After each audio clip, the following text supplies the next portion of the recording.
This is the official podcast of SAE Clean Snowmobile Challenge.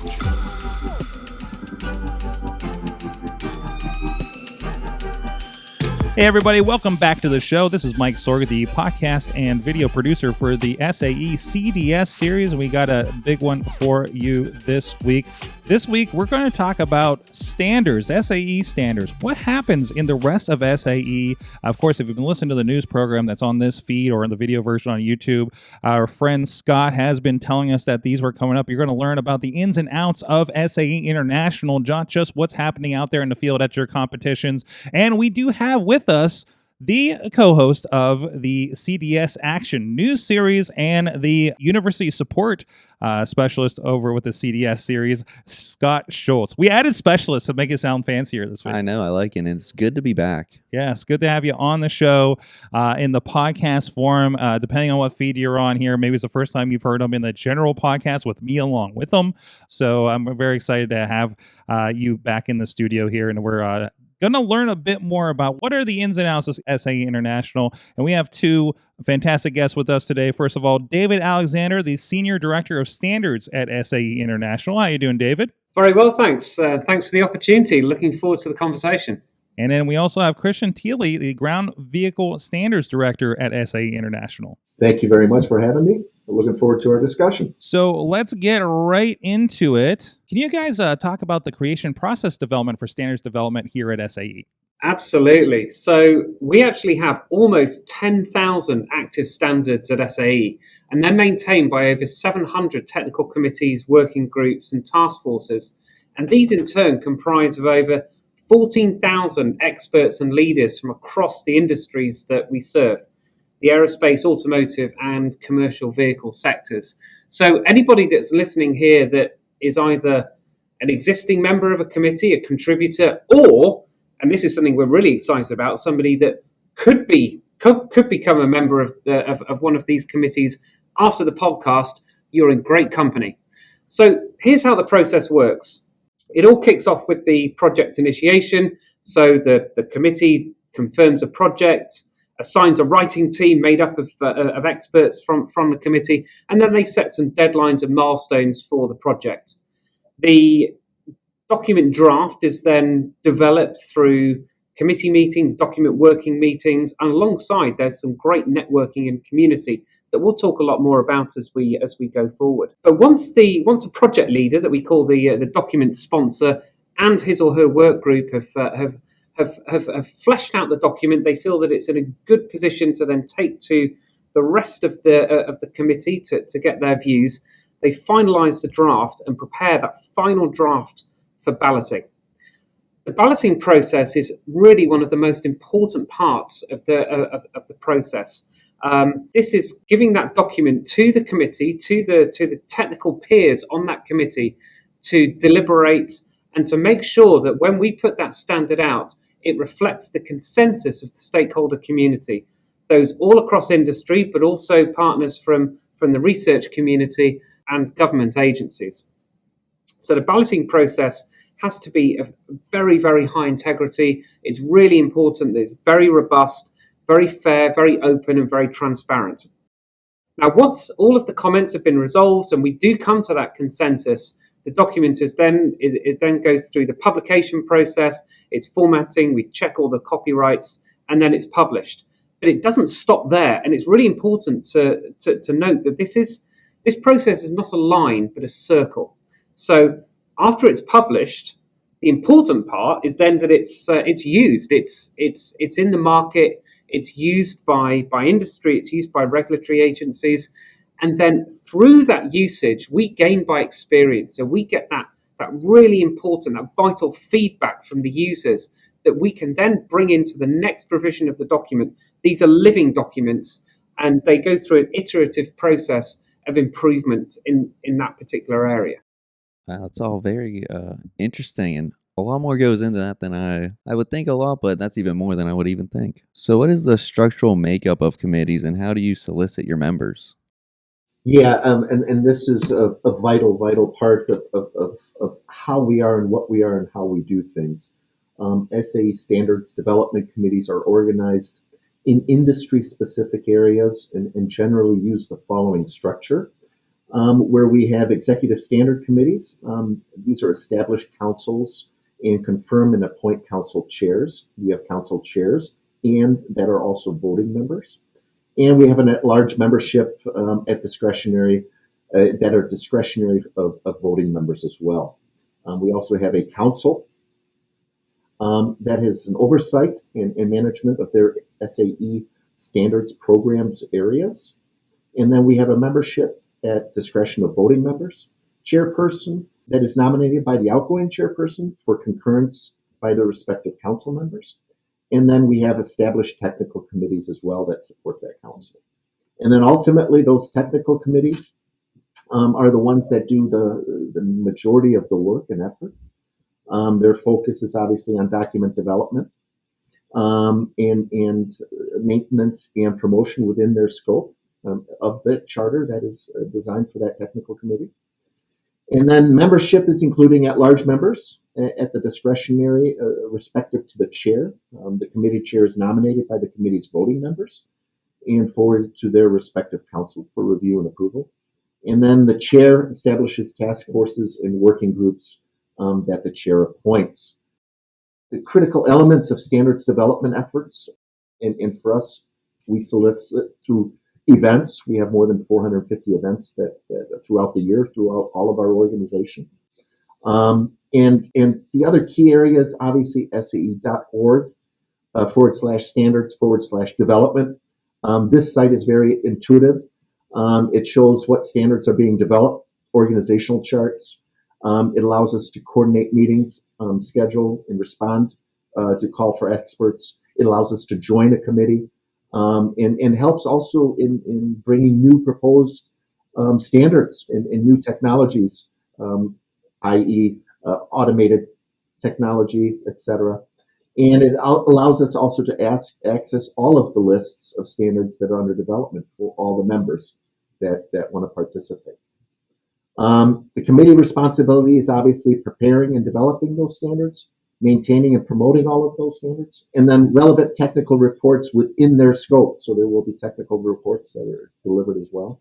And then complying with SAE and Executive Standards Committee, the ESC, is the oversight as well as the council and the committee policies and procedures can be accessed at that point. So what is the process for people interested in joining the standards committee? That is relatively easy in regards to they can access the website as mentioned earlier, SAE.org, standards.org. They can also reach out to ourselves and the committee chairs that are listed on that to say, hey, we have interest in perhaps electrification. We want to work on standards that have to do with charging. For instance, dealing with a specific J document.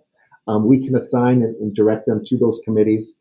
They would have to, depending on what level they want to be part of that committee, be it if they're a voting member, they would have to join that committee concurrently 3 times in a row. And once they do it 3 times in a row, then they become part of the committee and then also have the ability to, based on the chair's recommendation, to become a voting member. These are all individuals. These are not company people, although they work for organizations and companies that have vested interest in making certain that their people are joining SAE standards to help drive industry standards. These are individuals in representing themselves as industry experts within these organizations. And so we try to help steer them and guide them based on their expertise, which committees would best benefit them. And that can be easily accessed again through SAE.org or through reaching out to our committee managers or myself included. So we've been talking a lot about these committees and all that they do. Just wondering some of the challenges that they face. So I want to try and turn that question on its head and really look at what are some of the opportunities for engaging with the with the committees. Committees necessarily need experience and expertise. There's a lot of technical expertise and technical integrity that goes into the standards, and that really underlines the reason why these standards are used, the trust that industry and government agencies have in relying upon the SAE consensus documents.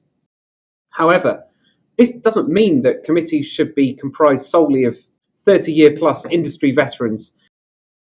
As we know, the workplace across the board, as well as within our particular mobility sectors, really is changing rapidly as there's an increase in retirements, but there's also a dynamic and exciting landscape of startups and new entrant companies challenging the markets, bringing increased innovation. And there's a great need for new ideas and innovation to come into the standards, to influence the standards, and of course the certification they support, as well as forming the next cohort of SAE committee members and leaders. So there's a great opportunity for people coming in, not just those in industry, also students to come in and start to develop those networks and start on that leadership path through the SAE committees.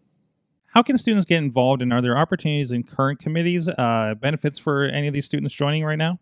So I think there's opportunities in every single committee. Every single committee that we have at SAE are open to all interested parties, and we would really, really welcome the engagement of students in those committees.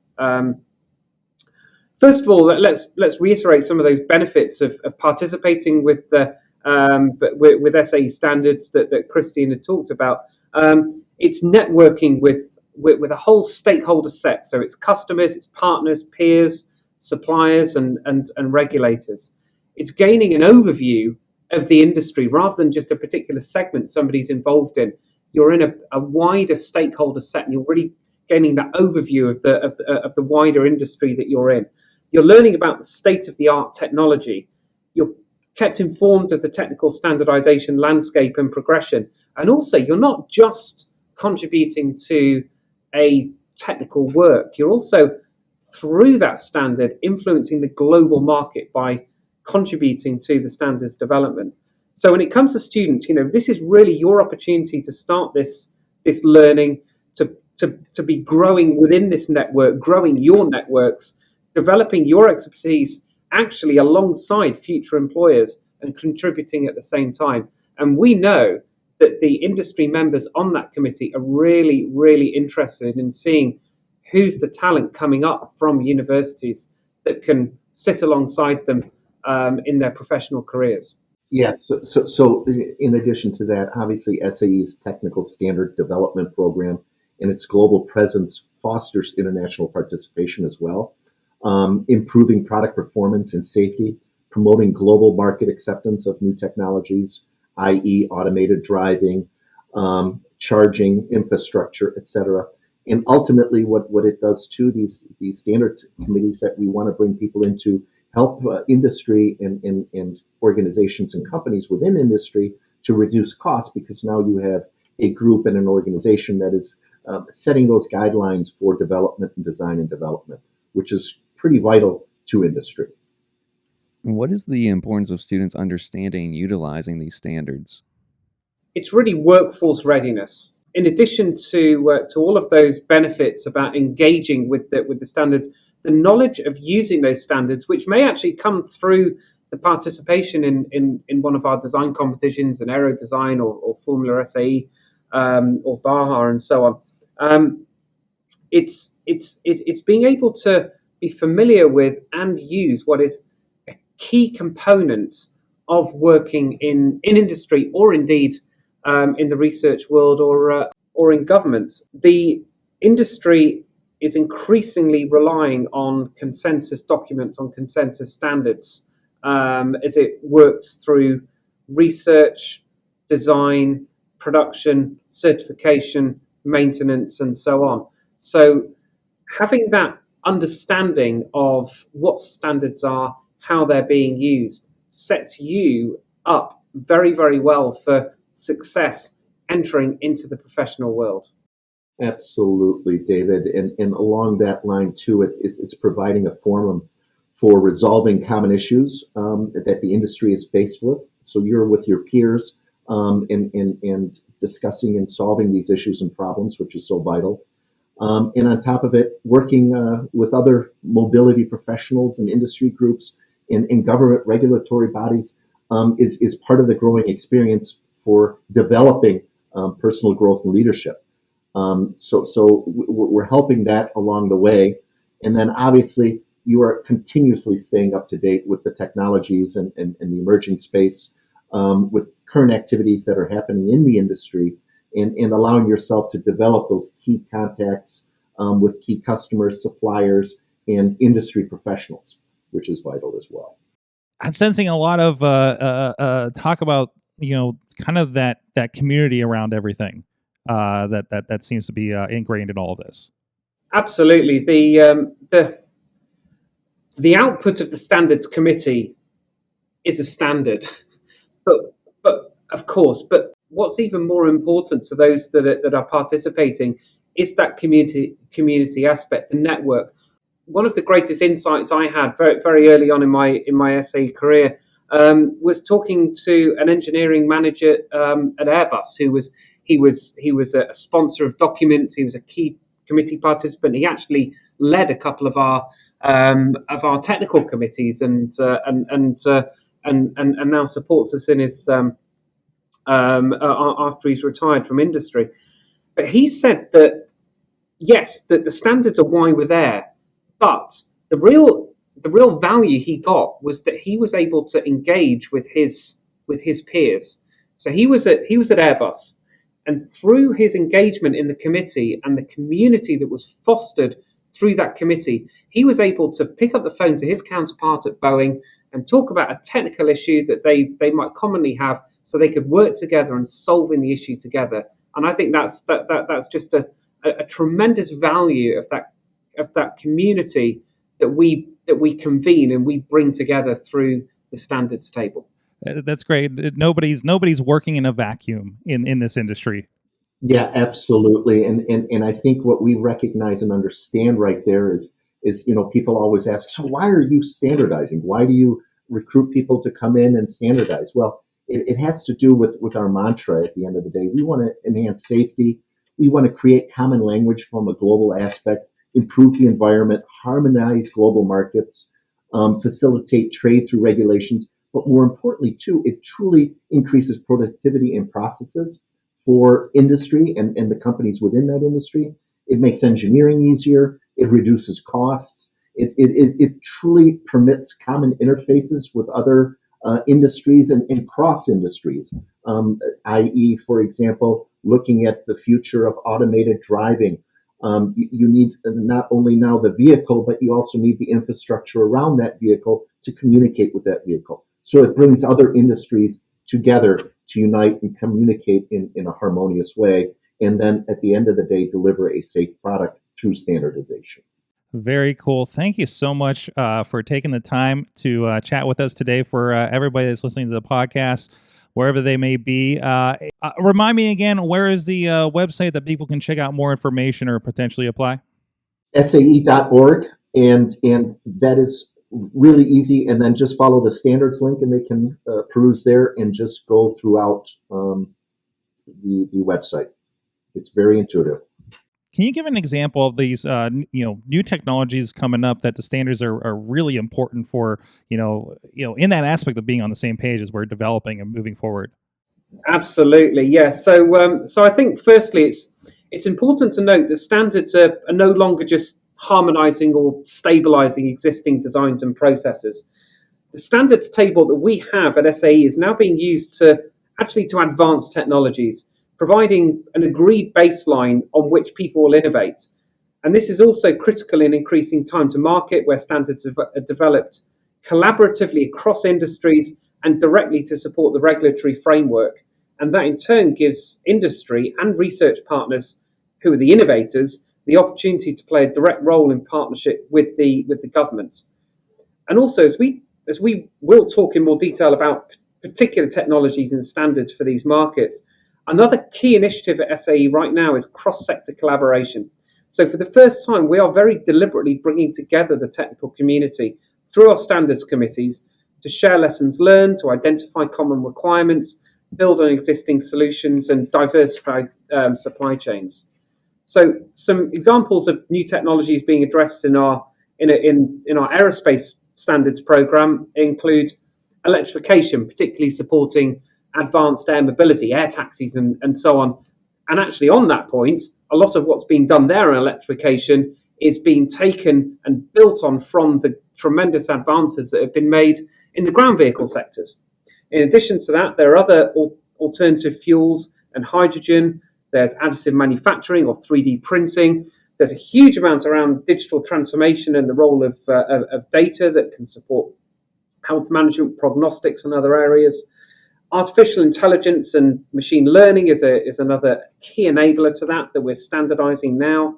And then that also goes into support automated and unmanned systems, the processes, the mechanisms, but also critically the safety case. And of course, all of that needs to be underpinned by cybersecurity. And I'll let Christian tell you about some of the exciting things in the ground vehicle area, but it will be interesting to see where the commonalities are between those sectors. Yes, and thanks, David. At the end of the day, SAE Standards have a huge advanced technology focus right now. Obviously, we understand that we still have brakes, we still have certain materials that are pretty standard throughout, and don't forget about the motor oil. We get all of that, and we have to maintain those. But at the end of the day, we're also focused on wireless charging, driver and vehicle interface. We're looking at moving forward to driver monitoring systems down the road. Electronic system reliability is critical. We also focus heavily on vehicle electronics and cybersecurity, understanding that a vehicle nowadays has more line of code than an F-16 fighter. That is how advanced these vehicles are becoming that we sit in and drive around every day. We're looking at intelligent transport systems, and that obviously leads into the communication with the connected vehicles to not only vehicle to vehicle, but vehicle to infrastructure and vehicle to people and other types of mobile devices. We have mobility for elderly and persons of disability that we're focusing on. Micro and shared mobility is vitally critical. And obviously everybody is somewhat in tune with electrification, which is maybe not as glamorous and as exciting as an automated system, but it has its challenges as well, especially from an infrastructure point of view, from charging point of view, from the protocol of charging, and from the interoperability with charging and with the customer and with the vehicle and with the electric space. It is, in the utility space, it is quite challenging. And those are some of the exciting fronts that we are working on from the emerging technology space. Incredible. There's a lot going on. I love seeing what's coming out of this. Of course, seeing what's happening and developing at these competitions and the conversations about these kinds of standards and the conferences and everything. It is a really important thing. So a nice look. Thank you so much, guys, for introducing us to these concepts. Thank you so very much. Thank you. Scott, did you learn a little bit something about the standards practices today? I learned so much. Yes. I knew, I would say, embarrassingly little for working at SAE about this, and now I feel like I belong when I go into the office now. There you go. Fantastic. Thank you so much. And of course, if you're checking us out for the first time, or if you're over on the YouTube stream for this or something, make sure you do subscribe so you do not miss an episode of the SAE CDS podcast. And of course, hear Scott's lovely voice on the monthly news update as we head through the seasons. Thank you so much. And until next time, stay safe out there. Thank you for listening to the SAE Clean Snowmobile Challenge podcast. As always, we want to hear from you, so email at collegiatecompetitions@sae.org. The show notes for this show can be found at snowmobile.fireside.fm. If you haven't yet, be sure to subscribe to this podcast on your favorite podcast platform. And don't forget to subscribe to our YouTube channel. Search for SAE Collegiate Competition Series.